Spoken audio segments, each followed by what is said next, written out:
അല്ലടോ, നമ്മൾ ഇൻസ്റ്റാഗ്രാമിൽ പരിചയപ്പെട്ട് കുറയല്ലേ, നമുക്ക് നേരിട്ട് കണ്ടേ. അത് വീഡിയോ കോളിലടോ, അതിലൂടെ കണ്ട ആരും കിട്ടില്ലല്ലോ. എന്തോന്ന് ബുദ്ധിമുട്ടില്ലെങ്കിലേ ഞാൻ ഈ ഞായറാഴ്ച ഒരു ഓയോ റൂം ബുക്ക് ചെയ്യട്ടെ.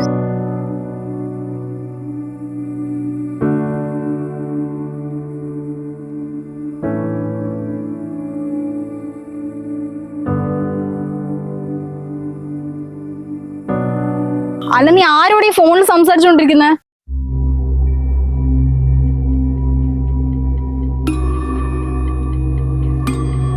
ഞാൻ ആരോടെങ്കിലും സംസാരിച്ച നിനക്കെന്താടി? നിനക്കെന്താന്നോ? നീ കാരണം എന്റെ ജീവിതം ഇല്ലാണ്ടായി. ഇനി വേറൊരു പെണ്ണിനെ കൂടി ചതിക്കാനാടാ? അതെങ്ങനെയാണ് ഞാൻ നിന്റെ ജീവിതം ഇല്ലാണ്ടാക്കിയത്? ഞാൻ നിന്റെ കൈകാലം പിടിച്ച് പറഞ്ഞ എന്നെ പ്രേമിക്കേ? എന്റെ ഇൻസ്റ്റാഗ്രാം റീൽസ് ഉണ്ട്, നീയല്ലേ ഇങ്ങോട്ട് പ്രപ്പോസ് ചെയ്ത്? ഒരു ബൈക്ക് കൂടി കണ്ടപ്പോൾ ആൾക്കൊന്നും വേണ്ട, എന്നിട്ട് എന്നെ കുറ്റം പറയുന്നോ? ആടാ, എല്ലാം എന്റെ തെറ്റ് തന്നെയാ. നിനക്ക് ഇതാ പണിന്ന് എനിക്ക് അറിയില്ലായിരുന്നല്ലോ. ആടി, എനിക്ക് ഇതന്നെ പണി. നിന്നെ പോലെ 5% ബുദ്ധിയില്ലാത്ത ഒരുപാട് പെൺകുട്ടികളുണ്ട്. അവരെ മുതലാക്കാനെയാ എന്നെ പോലുള്ളവന്മാരുടെ പണി. നിനക്ക് എന്ത് ചെയ്യാൻ പറ്റും? എനിക്കിപ്പോ ഒന്നും ചെയ്യാൻ പറ്റില്ല, നിനക്ക് നന്നായിട്ട് അറിയാലോ. അതുകൊണ്ടല്ലേ ഇവിടെ കിടന്ന് ഇങ്ങനെ ഡയലോഗ് അടിക്കുന്നത്. അല്ലെങ്കിൽ എന്റെ വീട്ടുകാരും പറ്റിച്ച് ഞാൻ ഇറങ്ങി വന്നതല്ലേ. ഞാനാടി നിന്നോട് ഇറങ്ങി വരാൻ പറഞ്ഞേ? നിന്റെ വീട്ടിലിരുന്ന് മതിയാ എനിക്ക് ആയിട്ടുള്ള റീൽസ് ചെയ്യണം, ട്രിപ്പ് പോകണം പറഞ്ഞിട്ട് നീയല്ലേ എന്റെ കൂടെ ഇറങ്ങി വന്നത്? അല്ലെങ്കിൽ കുറച്ച് മാസം പരിചയമുള്ളൂ, ഞാൻ വിളിക്കും. അതുവരെ വളർത്തി തന്ത്രം നല്ല ഉപേക്ഷിച്ച് എന്റെ കൂടെ വന്നല്ലേ, അപ്പൊ നീ അനുഭവിക്ക്. ആടാ, എന്റെ വീട്ടുകാരും ചതിച്ചെന്റെ ശിക്ഷടാ ദൈവം ഇപ്പൊ എനിക്ക് തന്നോണ്ടിരിക്കുന്നത്. അറിയാലോ, എന്നാ പിന്നെ അടങ്ങി ഒതുങ്ങിയിരുന്നോ. വീട്ടിൽ നിന്ന് ഇറങ്ങുമ്പോ ഒരു 10-15 രൂപ സ്വർണം കൊണ്ട് വിചാരിച്ചേ ഇത് ആരെ പവൻ കൊണ്ടുവന്നിട്ടും അവളുടെ ഡയലോഗ് അടിക്കുക. അത് മുഴുവൻ നീ കൊണ്ട് വിറ്റ് തന്നില്ലടാ. ഇത്ര കാലം ഇവിടെ ഇരുന്ന് നന്ദിയില്ലേ? അല്ലാണ്ട് നിനക്ക് ചെലവ് തരാൻ വേണ്ടി ഞാൻ പണിക്ക് വേണ്ടി. എടാ, നിനക്ക് ഇനിയെങ്കിലും ഒന്ന് നന്നായിക്കൂടെ? നമുക്കൊരു കുഞ്ഞല്ലേ വരാൻ പോകുന്ന. കുഞ്ഞോ? അത് ഞാൻ പറഞ്ഞ ഇതിനെയും കൊണ്ട് നടക്കേ? അപ്പോഴേ കളയാൻ പറഞ്ഞല്ലേ? അത് നിനക്കല്ലേ ഒരു നിർബന്ധം. പിന്നെ നിന്നെ ഇവിടെ ആരും പിടിച്ചു വെച്ചില്ല കേട്ടോ, അല്ലെങ്കിൽ നിന്നെ കൊണ്ട് ഇനി ഒരു ഉപകാരമില്ല. ആ മോളെ എന്തോ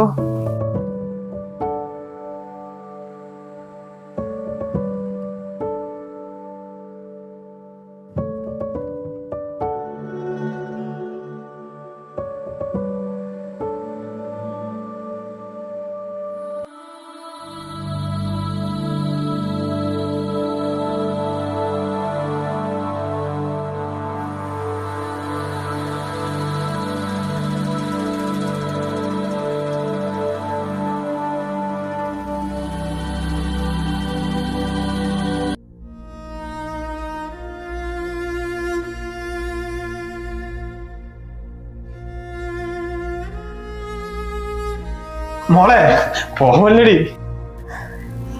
ഞാൻ മര്യാദക്ക് പറഞ്ഞതല്ലേ എനിക്ക് അവന് ഇഷ്ടമാണ് കടിച്ചു തന്നെ. അപ്പൊ നിങ്ങളൊന്നും സമ്മതിക്കാത്തതുകൊണ്ടല്ലേ ഞാനിപ്പോ ഇങ്ങനെ ഇറങ്ങി പോവാൻ നിൽക്കുന്നത്. മോള് പറഞ്ഞുകൊണ്ട് അച്ഛൻ അവനെ കുറിച്ച് അന്വേഷിച്ചല്ലേ, അവന്റെ സ്വഭാവം ശരിയില്ലാത്തതുകൊണ്ടല്ലേ മോള്? അല്ലെങ്കിൽ മോള് പറഞ്ഞ എന്തെങ്കിലും കാര്യത്തിന് ഞങ്ങൾ എതിര് നിൽക്കാറുണ്ടോ? ഇതിപ്പോ എല്ലാ അച്ഛനും അമ്മേന്റെ സ്ഥിരം ഡയലോഗ് തന്നെയാ. അല്ല അച്ഛാ, അവന്റെ സ്വഭാവത്തിന് എന്താ കുഴപ്പം? മോള് ഉദ്ദേശിക്കുന്ന പോലെ ഒന്നല്ല മോൻ, അവന് തന്നെയാ പണി. മോളെ പോലെ ഒരുപാട് പെണ്ണുങ്ങളായിട്ട് അവൻ അടുപ്പുണ്ട്. അച്ഛൻ പറയുന്നൊന്ന് കേൾക്കും. അച്ഛൻ നിർത്തുന്നുണ്ടോ? ഇനി എന്തൊക്കെ കള്ളത്തരം പറഞ്ഞാലും എനിക്ക് അവനെ കുറിച്ച് നന്നായിട്ട് അറിയാം. എനിക്ക് അവനെ നല്ല വിശ്വാസമാ. അതുകൊണ്ട് എന്നെ എന്റെ വഴിക്ക് വിട്ടേക്ക്. ഇനി തെരഞ്ഞു വരാൻ നിൽക്കണ്ട.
എന്താക്കിയത് അഞ്ജു? ഞാൻ എത്ര നേരം വെയിറ്റ് ചെയ്യുന്നറിയോ? എടാ, വീട്ടിലാകെ സീനായിപ്പോയി, അതാ ഞാൻ വൈകിയത്. വീട്ടില് സീനായിരുന്നോ? എടി നീ എന്നെ ഇതൊക്കെ പറയാൻ പോയത്? കോളേജിൽ ട്രിപ്പ് പോകണമെന്ന് ബാഗ് എടുത്ത് ഇറങ്ങാനല്ലേ പറഞ്ഞത്? പിന്നെ എടാ കോളേജിൽ നിന്ന് ട്രിപ്പ് പോകണം തന്നെയാണ് ഞാൻ ഇന്നലെ വീട്ടിൽ പറഞ്ഞിട്ടുണ്ടായിരുന്നു. പക്ഷെ രാവിലെ നിന്നോട് ഫോണിൽ സംസാരിക്കുന്ന അമ്മ കേട്ടു, അതാ പറ്റിപ്പോയത്. ഓ എന്റെ അഞ്ചു അതൊക്കെ നോക്കി സംസാരിക്കണ്ടേ? ഇപ്പൊ വീട്ടിൽ എന്താ സീന്? എന്ത് സീന്? അമ്മ കുറെ കാര്യം ബോധം കിട്ടു വേണ്ടിട്ടുണ്ട്. അച്ഛനാണെങ്കിൽ ഒടുക്കത്തെ സെന്റ്.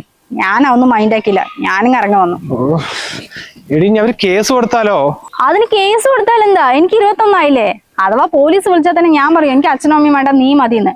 പിന്നെ അവർക്കൊന്നും ചെയ്യാൻ പറ്റില്ല. നീ ടെൻഷൻ അടിക്കണ്ട, വേഗം വണ്ടി എടുക്ക്. ബാക്കി എന്താ വരുന്നത് ഞാൻ നോക്കാം.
ദാമോദരേട്ട, അവസാനം തിരിച്ചു വന്നല്ലേ?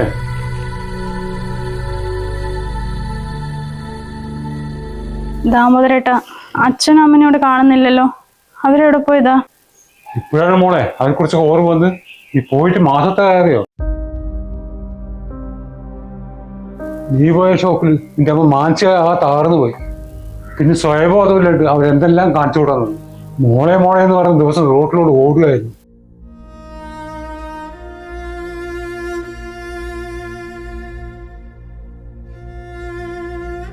നിന്റെ അച്ഛൻ കുറെ ആശുപത്രിയിലൊക്കെ കൊണ്ടുപോയതാ, പക്ഷെ ഒരു മാറ്റം ഉണ്ടായില്ല. അവസാനം നാട്ടുകാരെല്ലാം കൂടി മെന്റൽ ആശുപത്രിയിലാക്കാൻ പറഞ്ഞതാ, പക്ഷെ നിന്റെ അച്ഛൻ കേട്ടില്ല. അവൻ പണിക്ക് പോകുമ്പോഴേ നിന്റെ അമ്മ ഇതിനകത്ത് പൂട്ടിച്ചാ പോവുക. അവസാനം ഡോറ് തല്ലിപ്പൊളിക്കുന്നു, മോളെ മോളെ എന്ന് കരച്ചിലും എല്ലാം കൂടി സഹിക്കാൻ പറ്റാണ്ടപ്പോ നിന്റെ അമ്മയും കൂട്ടി പോയതാണ്. അവരിപ്പോ ജീവനോടുണ്ടോ മരിച്ചോ എന്ന് പോലും അറിയില്ല.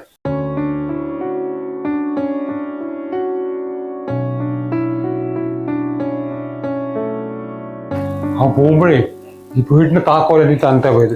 എന്നെങ്ങനെ ഇതേപോലെ നീ തിരിച്ചു വരുന്ന അവൻ അറിയായിരുന്നു. നിങ്ങളുടെ അച്ഛനമ്മമാർ എത്ര ചതിച്ചാലും അവരെപ്പോഴും മക്കളുടെ നന്മ മാത്രം ആഗ്രഹിക്കുന്നുള്ളൂ. നീ വരുമ്പോ തരാൻ ഏൽപ്പിച്ചാ നീ എങ്ങനെ സന്തോഷമായിട്ടിരിക്കും.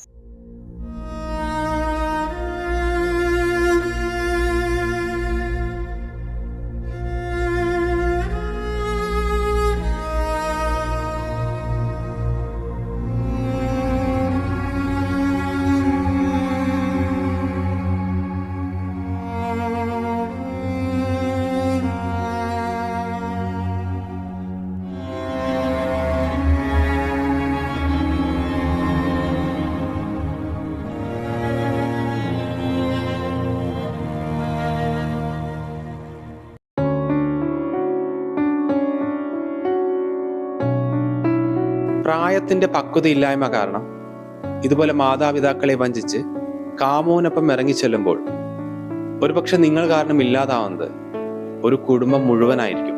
മറക്കരുത്.